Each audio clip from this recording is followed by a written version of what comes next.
Good morning, everyone. Thank you very much for joining us today. I wanted to talk about three distinct topics circling around finding your information quickly in GP. Those topics today are setting defaults and lookups, advanced lookups, and using smart lists as inquiries. So our first topic that we're going to take a look at is a new feature that was added into GP. It started 2013 and on. It's one of those things that if you don't realize that it's there, it's kind of an eye-opener because you end up getting into inquiries and you're always having to select and set and things along those lines as you're working through. So setting defaults and lookups. If you've ever been in any of the lookup windows, in this case I chose the customers and prospects, whenever you're in the window and you choose a different lookup, whenever you go and you do the find by customer name or you use one of the additional sorts or anything along those lines, there's the option underneath most of the menus. Some don't have it yet. I expect them to be added into it at some point. But underneath the menu, you should have an option for set as default view.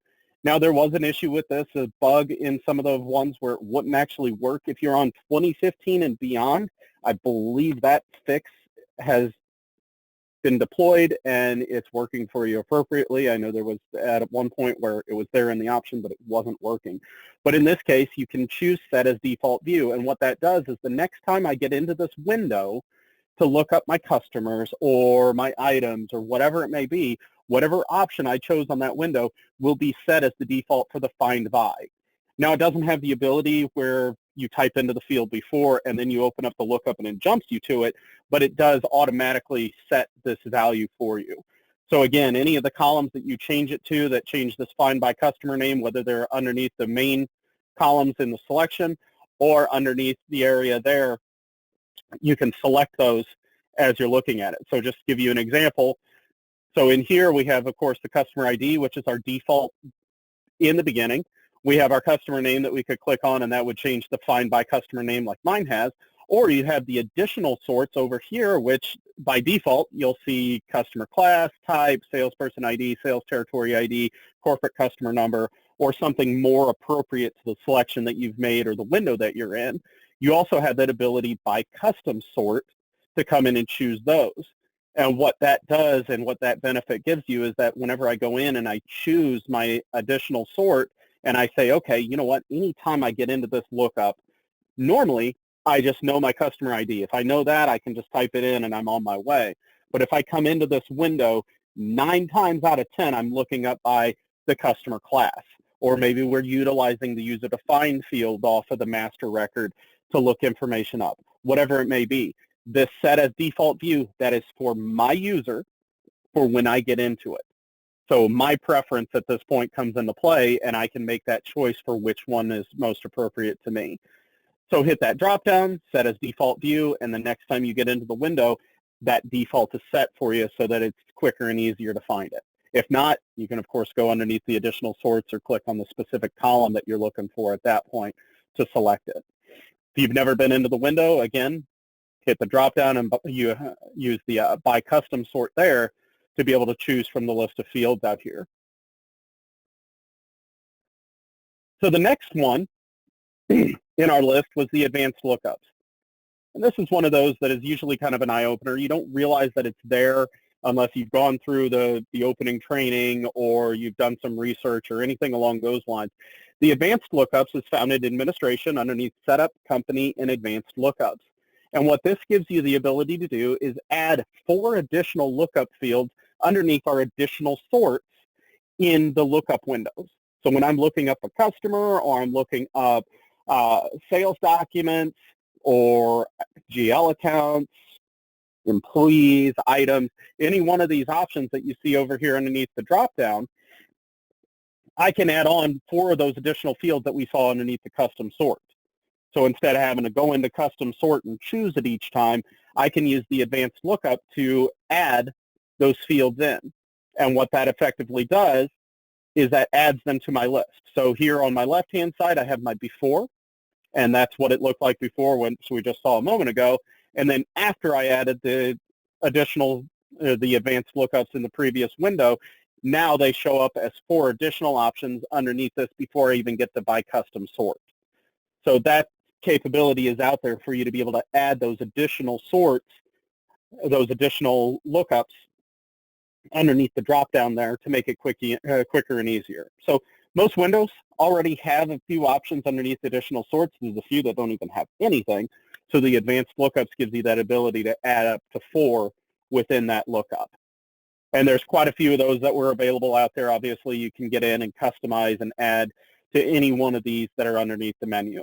Try to include all of them. So like your main hits, your accounts, your addresses, your customers, your employees, items, open documents, payables documents, purchase order, sales documents, vendors, vendor addresses, and so on. So lots of windows that you can access. Other ones outside of there, not something that you're necessarily going to have access to being able to add those advanced lookups to.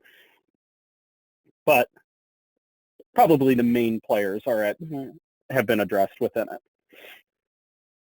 So that option, again, just makes your lookups, finding information a lot quicker as you're searching through the specific windows out here.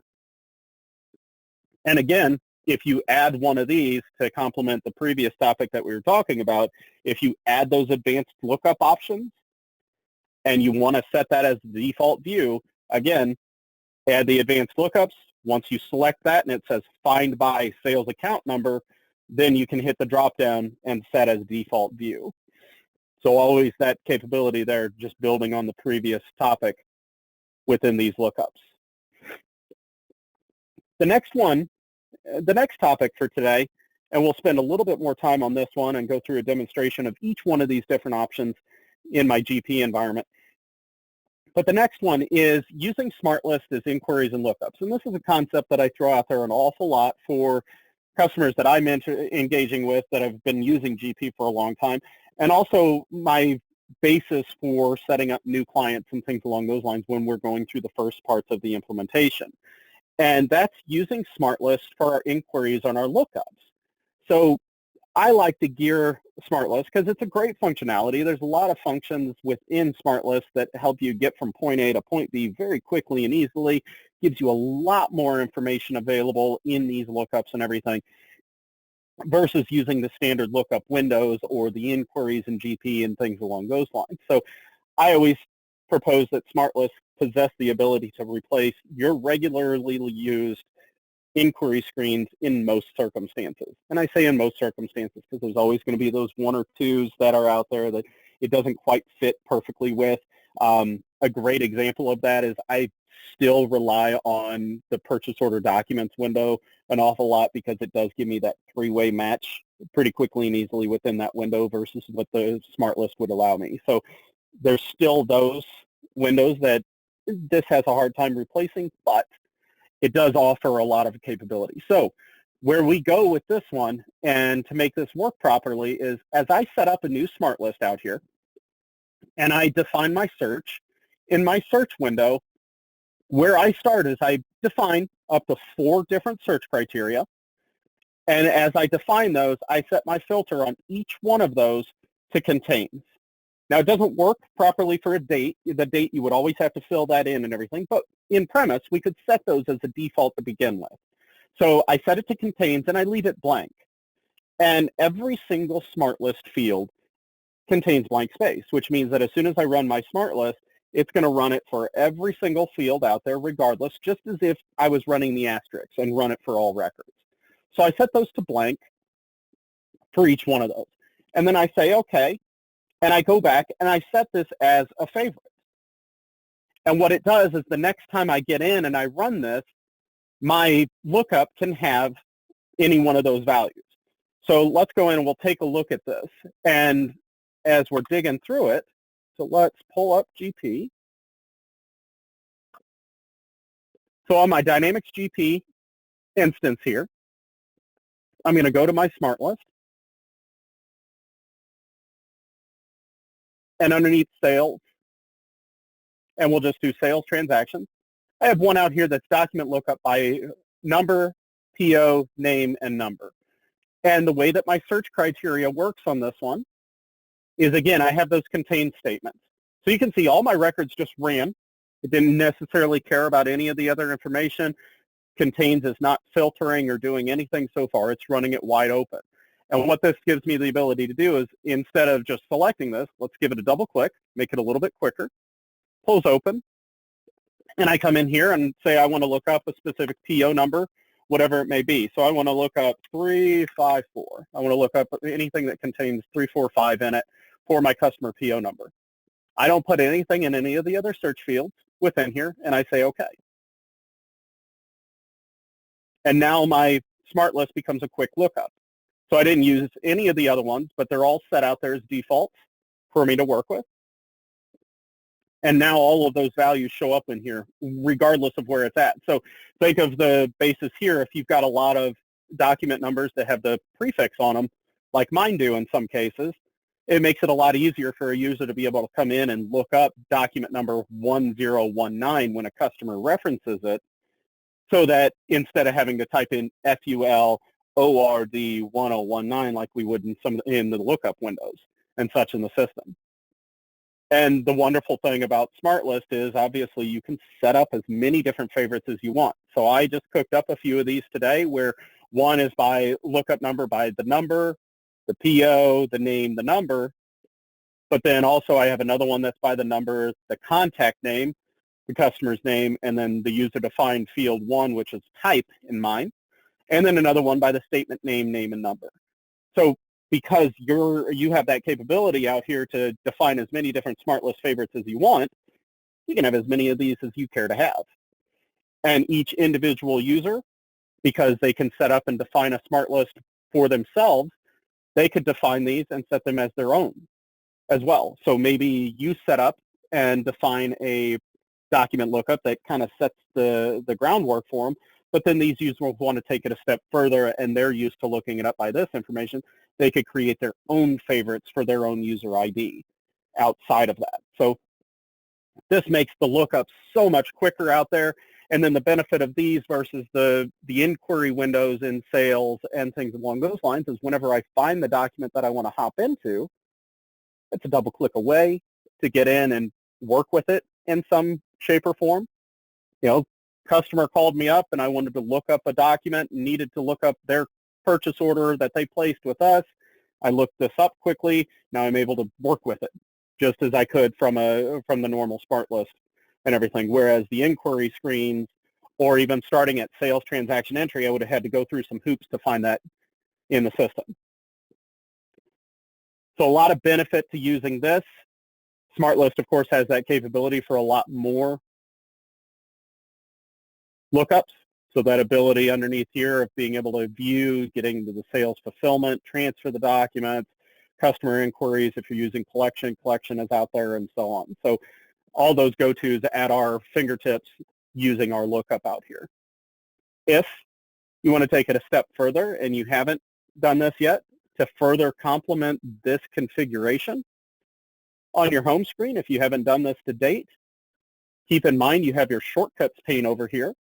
So if a user was always going to get in and work with those specific document lookups, or that's where they normally started in the system, over here on the left-hand side under our home page, if we come up here and we right-click, go to Add, and Add Smart List, I can zoom down and go into my sales transactions section that I just worked with, and I can add my document lookups and make them easily accessible within each one of those. I could even make them a keyboard shortcut if I wanted to, if the user wanted to get into that. So adding those quickly and easily there. And now all I have to do is click on one of my shortcuts up here. That gets me in. And then they click on search, and they're on their way. So a lot of benefits to being able to set up and configure these and work with them. Use them in everything. Obviously, our ability to search and create lookups and inquiries to complement areas where maybe we don't have a good lookup. One area that I always find is lacking in some of the lookups is like our receivables lookups and things along those lines. There's a lot of good information in those, but the searches are pretty limited on what fields you can actually hit with it.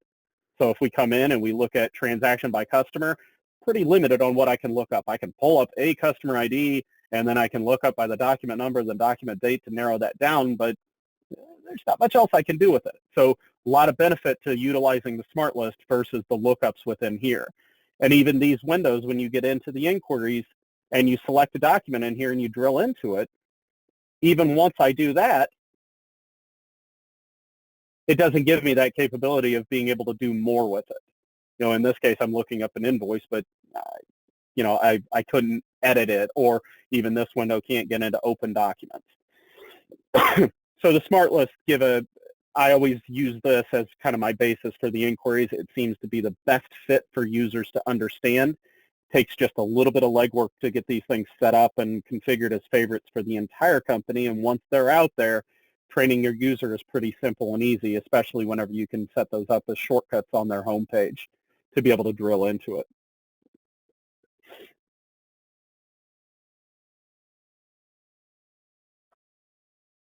So back in to here from the current slide. So again, setting up and configuring those contained statements. With this being configured as a smart list, we have that ability to set up as many different ones as we want in each one of the big buckets out there. If you're using Smart List Designer or Smart List Builder, obviously this goes far and above beyond what you have out there in the system for setting those up. So great premise to be able to inquire and look at information out there. So let's go ahead and we'll open up the floor to any type of questions that you have in the system. Okay, great. On Thanks, any Sean. of those windows. We did get a question. Coral's asking, is there a quick way, like a smart list, that will allow her to see what's been applied by day and by whom? So a cash application type document, does it need to, I guess the question there is, what level of application do we need to see? We need to see the invoice and what it was applied and what payment was applied to it, or vice versa. I guess the payment and what it was applied to. And if that's the case, yeah, she says yes. Okay, yeah. In that case, there is a table out there that you could base a smart list on. Out of the box, not really anything great that tells us what was applied. You know, you've got your cash receipts entered today. You could look up your payments in the system here, and then you could drill into them. But the out-of-the-box receivables transaction does not have a great way of seeing what it was actually applied to, unfortunately. But there is a table that holds that information. So if we were to go in and to give you an example of where this is at, and again, if you're using Smart List Builder, it's a little bit easier to get to. But if we go in and let's say we look at transaction by customer, and I'm just going to pull up my Aaron Fitz customer because I think he's got a bunch of stuff. And let's see. And I'll just zoom to the bottom real quick. There's a table out here that holds that information real quick that we could just look at. So underneath, table finder, and it's this RM apply history file that you could base some of the smart list off of. There's a couple different ones. But yeah, it's definitely something that if you reach out to us, we could help you through if you need something to quickly look at that. Okay, we'll follow up with you on that one, Coral. It sounds like there may be a little more discussion there as far as getting that set up. Brianna asks, is there a report or a way to see an inventory aging report? Inventory aging report. There is, so historical or up to the moment?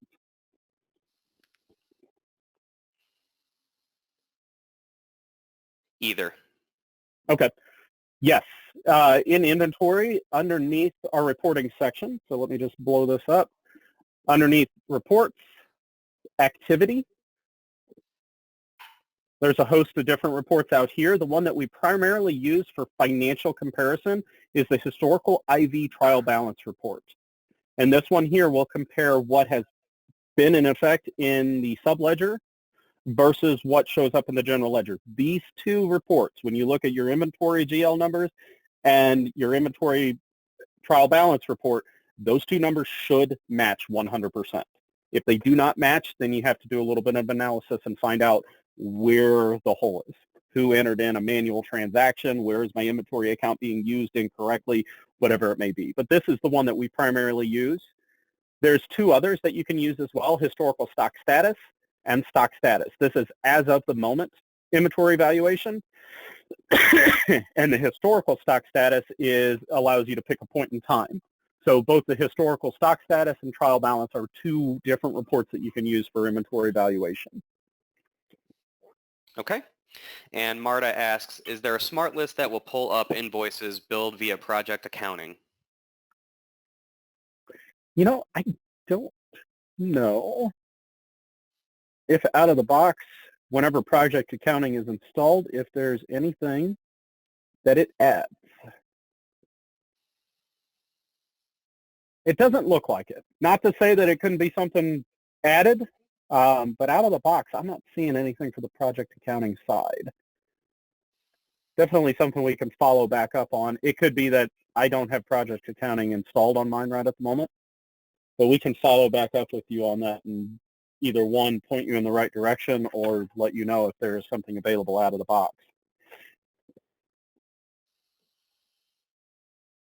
Okay. We'll follow up with you on that one, Marta, and see if there's anything we can do there. Melissa asks, in the payables transaction inquiry vendor screen, is there a way to set the default sort to document date? So we're what? The transaction by vendor inquiry? Yes, it looks like a payables transaction inquiry vendor screen. Okay, so this guy here, and then you want to set it by the document date? Sort by document date, yep, as the default. You know, I want to say that they've started adding some of the defaults into this. I don't know if they've hit on that one just yet. Doesn't look like there's a way to be able to set that as the default, unfortunately, just yet. Some places they've added some functionality to be able to do that, but I don't know that they've done it. Okay. Yeah, it doesn't look like it just yet. Okay. Are there any more I questions? would definitely suggest using a smart list for this instead. Okay. All right, well, it looks like that's it for the questions for now, but of course, if you have anything else that you think of after the fact, we're going to send out a follow-up email. It's either going to be this afternoon or tomorrow morning. That'll have our contact information that you can reply to, as well as the PowerPoint and the recording, like I said. And also, Sean, do you want to go ahead and move to the last slide there? There you go. It'll also have a link to our Turnkey Total Care webpage. So this is a new program from Turnkey Technologies. It's managed service plans for your Dynamics GP environment. If you find your organization is doing things each month or on a routine basis, such as support incidents with Turnkey, regular meetings with our consultants, training, or other services that are included in the Turnkey Total Care page, this is a plan that basically offers those services in a fixed monthly cost that's reduced from our normal rate, and it also makes it predictable for your organization each month to sort of allocate how much is going to be going towards these services versus it being a sort of variable. So again, it's a reduced fixed rate for your routine support needs that you typically go through Turnkey for. Take a look at it if that's something your organization might be interested in. We'd be happy to have a conversation with you and one of our specialists. Just go ahead and fill out the form on that page or respond to that email that you'll get tomorrow. So thank you again for joining us today. Sean, thank you for presenting. And again, if you have any questions, don't hesitate to ask us. And I hope everybody has a great day.